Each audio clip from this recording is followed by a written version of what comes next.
Welcome to Dootha media journey of the leader. నేటి తరానికి అతను ఒక మార్గదర్శి, సరికొత్త లక్ష్యాలను సాధించాలని తపన పడే విహంగ సారథి, ఫైటర్ పైలట్గా దేశ సేవలో తనదైన ముద్ర వేసి ప్రజా జీవితంలోనూ పోరాటం సాగించాలని నిర్ణయించుకున్న కెప్టెన్. పొలిటికల్ వార్లో అలుపెరుగని పోరు సాగిస్తూ పార్టీకి నమ్మిన బంటుగా ఆపత్కాలంలో ఆపద్బాంధవుడిలా మారిన యోధుడు.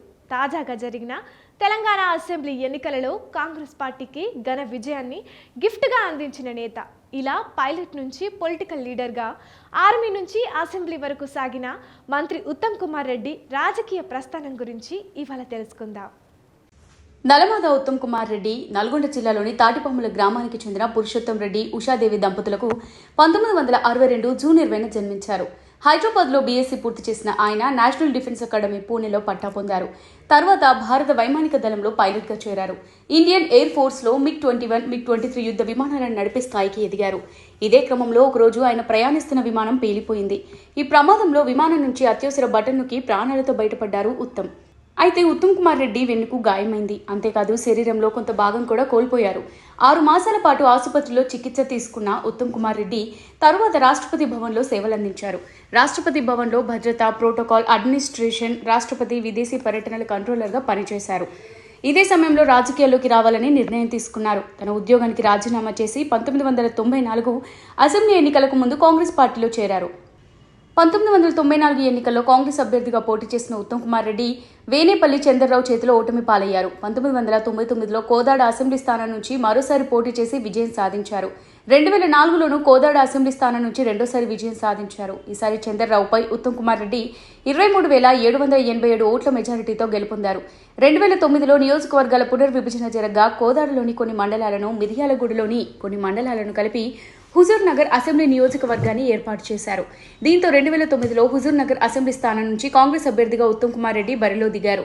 బీఆర్ఎస్ అభ్యర్థి గుంటకండ్ల జగదీష్ రెడ్డిపై 29,194 ఓట్ల మెజారిటీతో విజయం సాధించారు. 2014 ఎన్నికల్లోనూ బీఆర్ఎస్ అభ్యర్థి కాసోజి శంకరమ్మపై 23,924 ఓట్ల మెజారిటీతో నెగ్గి తనకు తిరుగులేదని నిరూపించుకున్నారు. 2014లో పీసీసీ కార్యనిర్వాహక అధ్యక్షునిగా సేవలందించిన ఉత్తమ్ 2015 మార్చి నుంచి 2021 జూన్ వరకు తెలంగాణ ప్రదేశ్ కాంగ్రెస్ కమిటీ అధ్యక్షుడిగా పనిచేశారు. 2021లో జరిగిన జీహెచ్ఎంసీ ఎన్నికల్లో కాంగ్రెస్ పార్టీ ఘోర పరాజయం పాలవడంతో నైతిక బాధ్యత వహిస్తూ పీసీసీ అధ్యక్ష పదవికి రాజీనామా చేశారు. దీంతో ఉత్తమ్ కుమార్ రెడ్డికి ప్రత్యామ్నాయంగా రేవంత్ రెడ్డిని పీసీసీ అధ్యక్షుడిగా నియమించింది కాంగ్రెస్ అధిష్టానం. అటు సీఎం కిరణ్ కుమార్ రెడ్డి మంత్రివర్గంలో 2012 నుంచి 2014 వరకు గృహ నిర్మాణ శాఖ మంత్రిగా పనిచేసిన ఉత్తమ్ ఉమ్మడి ఏపీలో డిప్యూటీ స్పీకర్గా పనిచేశారు. ఇటు తెలంగాణ రాష్ట్రం ఏర్పాటు సమయంలోనూ కీలకంగా వ్యవహరించారు. శ్రీకృష్ణ కమిటీ నివేదికపై చర్చించేందుకు 2011 జనవరిలో అప్పటి కేంద్ర హోంమంత్రి పి. చిదంబరం నిర్వహించిన అఖిలపక్ష సమావేశంలో తెలంగాణ నుంచి ప్రాతినిధ్యం వహించారు.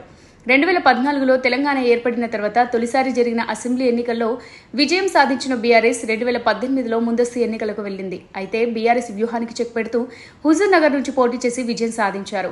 2019 పార్లమెంట్ ఎన్నికల్లో నల్గొండ లోక్సభ స్థానం నుంచి కాంగ్రెస్ పార్టీ తరపున పోటీ చేసిన ఉత్తమ్ బీఆర్ఎస్ అభ్యర్థి వేమిరెడ్డి నరసింహారెడ్డిపై 25,682 ఓట్ల మెజారిటీతో విజయం సాధించారు.